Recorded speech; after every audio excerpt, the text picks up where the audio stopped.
Salut à tous, on se retrouve dans cette nouvelle vidéo spécialement consacrée à un aspect essentiel du trail running, la descente. Aujourd'hui, nous allons plonger dans l'art de la descente en trail, comprendre pourquoi elle est si cruciale pour votre performance. On l'entend souvent, le trail se gagne en montée et se perd en descente. C'est le cas et on va très vite comprendre pourquoi aujourd'hui. Avant de découvrir comment maîtriser les descentes, on va se faire un court rappel sur le rôle capital que jouent les descentes en trail running. Elles sont bien plus qu'une phase de récupération après une montée intense. Elles demandent une technique précise, une confiance inébranlable et offrent l'opportunité de gagner du temps précieux en compétition. Nous verrons pourquoi il est crucial de comprendre les contraintes que notre corps va subir lors des descentes en trail. Les impacts, les sollicitations musculaires spécifiques et la coordination ne doivent pas être sous-estimés.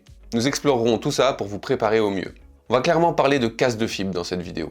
Donc puisque la descente exige une préparation spécifique, je vous partagerai aussi des exercices de renforcement musculaire ciblés pour vous rendre plus fort et améliorer votre stabilité. Ces exercices vous aideront à gagner en contrôle et potentiellement à réduire le risque de blessure tout en augmentant votre confiance dans les descentes. Et enfin, nous passerons à la pratique. Je vous ai préparé des séances d'entraînement spécifiquement pour la descente, pour vous aider à perfectionner votre technique, à développer votre vitesse en descente. Que vous soyez débutant ou coureur expérimenté, ces séances sont conçues pour vous faire progresser. J'espère que vous êtes prêts à devenir des pros de la descente, mais avant de plonger dans les détails, sachez que je vous ai compilé du coup un petit PDF gratuit qui est téléchargeable et qui reprend les exercices de renforcement ainsi que 3 séances type d'entraînement en descente. Il est accessible directement dans la description de cette vidéo. Essayons maintenant de comprendre pourquoi les descentes sont d'une importance capitale en trail running. Premièrement, c'est là que la contrainte mécanique va être la plus forte. On parle de contraintes musculaires dites excentriques. Ces contraintes sont très traumatisantes pour vos muscles. C'est pour ça d'ailleurs qu'on parle de casse de fibres. Or on le sait, un des facteurs déterminants de la performance en trail, et encore plus en ultra, c'est la capacité à résister aux dommages musculaires. J'en parlais dans une vidéo il n'y a pas très longtemps. Si vous n'êtes pas prêt à accumuler de grosses contraintes excentriques pendant potentiellement de nombreuses heures, vous ne pourrez pas exploiter pleinement votre potentiel et les descentes vont très vite devenir un long chemin de croix. Vous en avez peut-être déjà fait l'expérience, ou alors vous avez forcément croisé quelqu'un, un coureur ou une coureuse, dans ce genre de cas de figure, parce que quand on peut plus descendre, ça devient très long, très long. C'est en partie la raison pour laquelle on dit que le trail se perd en descente. Car si on peut plus courir, les écarts vont se creuser à une vitesse très importante.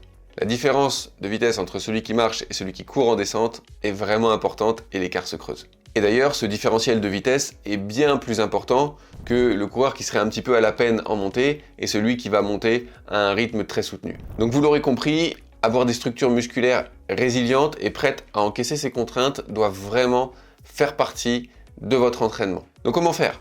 Il n'y a pas de secret. La meilleure façon de progresser en descente, c'est de pratiquer des descentes. Donc on voit très souvent dans l'entraînement type du trailer des séances de côte, mais on parle vraiment peu, trop peu, des séances de descente. C'est vraiment dommage. Pratiquer des descentes, ça reste la meilleure façon d'adapter vos muscles, vos articulations et l'ensemble de vos structures d'une manière générale.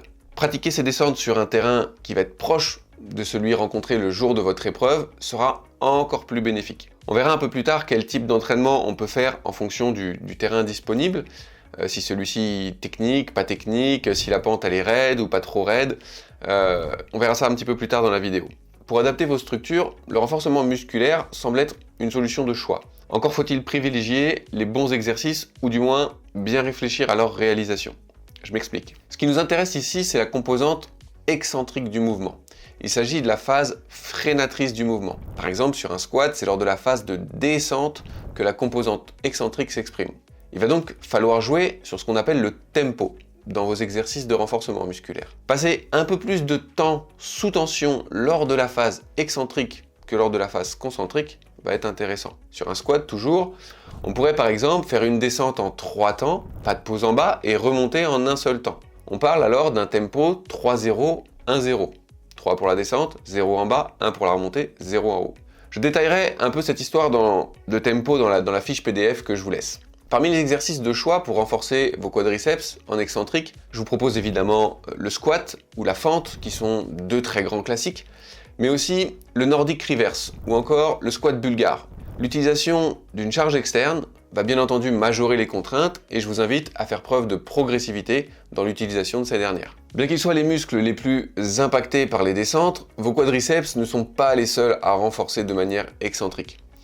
Une attention toute particulière pour vos mollets ou vos ischio-jambiers sera aussi nécessaire. Cette dernière jouera également un rôle important en termes de prévention de blessures. Le soulevé de terre ou le deadlift, c'est sans doute l'exercice à privilégier. J'aime beaucoup aussi le good morning, ainsi que les ponts fessiers notamment surélevés à une jambe.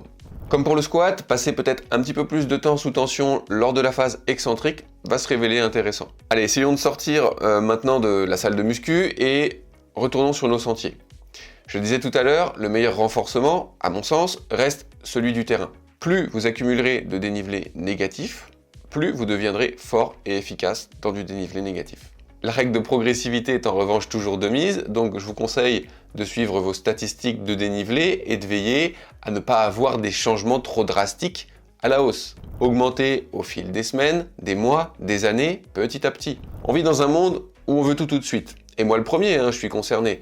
Mais notre corps, lui, il n'accepte pas du tout une modification de la charge trop importante sur un court laps de temps. C'est une des raisons qui nous amène à déconseiller un ultra en montagne à un novice par exemple. Ces structures ne seraient pas adaptées et s'il s'amusait à cumuler 200 ou 300 000 mètres de dénivelé dans son année du jour au lendemain, il ferait sans doute une carrière éclair.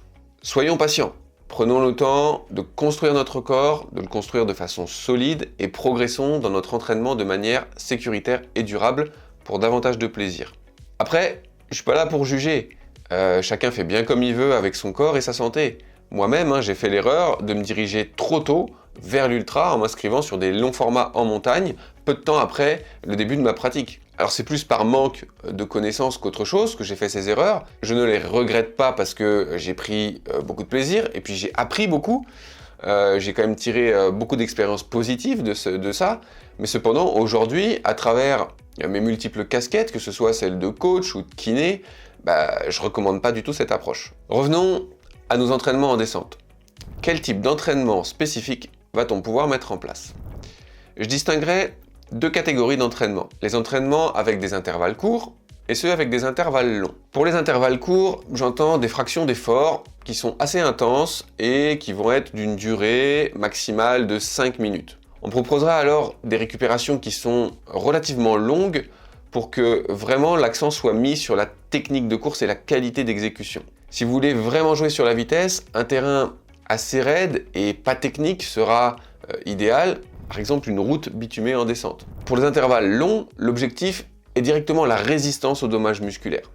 On ira ici sur des intervalles qui peuvent aller de 10 à 30 minutes en continu, à une allure qui est proche de l'allure de course, l'allure de compétition, voire un tout petit cran au-dessus. Ici, je vous recommande de travailler dans un terrain dont vraiment la topographie est proche de celle retrouvée le jour J. La casse de fibre pourra être assez conséquente ici, donc attention à votre planification des jours qui suivent et des jours qui précèdent. La récupération post-séance sera elle aussi une priorité avec un apport en protéines par exemple. Je vous donne 3 exemples concrets de séances que vous pouvez intégrer dans votre planification dans le document PDF qui se télécharge directement sous la vidéo. Allez voir tout ça et puis faites-moi votre retour en commentaire. Un autre excellent moyen de travailler votre résistance aux dommages musculaires, c'est d'intégrer régulièrement des week-end shocks dans votre planification. C'est encore plus vrai pour celles et ceux qui ne vivent pas sur un terrain montagneux et qui n'ont pas accès à de longues montées et de longues descentes consécutives. Le week-end shock, ça va être parfait pour accumuler du dénivelé, travailler en conditions de course et se créer un pic de charge. Sur ce genre de week-end, on peut recommander d'engager un petit peu plus les descentes afin de majorer la contrainte excentrique. Ça va permettre d'initier une sorte d'effet protecteur. Alors la première fois, vous risquez de sortir de là bien détruit, mais plus vous allez être exposé à ce genre de week-end, meilleures seront vos sensations. Je n'aborderai pas le sujet ici, mais faites aussi attention à la gestion de la charge autour des week-end shocks. Si vous souhaitez profiter des nombreux effets positifs de ces derniers, ils doivent impérativement s'inscrire dans une logique d'entraînement et de progressivité de la charge, mais surtout être suivis d'une période de récupération et d'assimilation. Rappelez-vous, la progression, c'est 50% l'entraînement, 50% la récupération qui s'ensuit. Enfin, je terminerai avec une dernière méthode d'entraînement vous permettant d'accumuler beaucoup de dénivelé négatif. Cela requiert un peu d'infrastructure, mais ceux qui peuvent y avoir accès tiennent là une belle méthode. Ce sont des séances de up and down où vous allez faire des montées assistées. Par assisté, j'entends par exemple que vous allez pouvoir monter avec un télésiège ou un autre moyen qui vous permet de remonter au sommet sans trop d'efforts. Vous allez pouvoir économiser votre énergie sur la montée pour faire des descentes qui sont du coup derrière plus engagées ou alors accumuler plus de descentes que si vous aviez dû faire les montées à chaque fois. Pour chacune des méthodes évoquées, vous allez mettre de grosses contraintes sur vos structures. Donc oui, ce sont des entraînements plus à risque de blessure.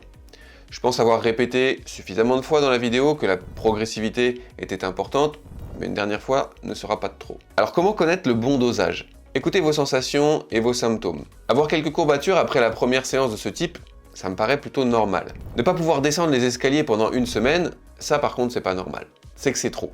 Si vous réveillez des symptômes douloureux, au genou par exemple, c'est là aussi que le dosage n'est pas assez progressif. Je vous invite donc à être assez rigoureux et bien noter vos sensations après ce genre de séance, pendant et après même, afin d'adapter et de tout de suite moduler votre entraînement si besoin avant la prochaine session. Voilà, c'est là-dessus je pense qu'on va clôturer cette vidéo. J'espère qu'elle vous sera utile dans la préparation de vos prochains objectifs. Si vous souhaitez être accompagné dans cette préparation, je peux vous créer un plan sur mesure et personnalisé qui s'adapte parfaitement à vos envies, votre niveau, vos contraintes personnelles, professionnelles et géographiques. Une fois que le plan est réalisé, on se passe un petit coup de fil pour que je vous le présente, que je réponde à vos questions, et puis s'il y a besoin de faire des ajustements, on les fait en live directement ensemble. Je vous souhaite une très belle journée, un bel entraînement, je vous dis à très bientôt. Allez, ciao les runners.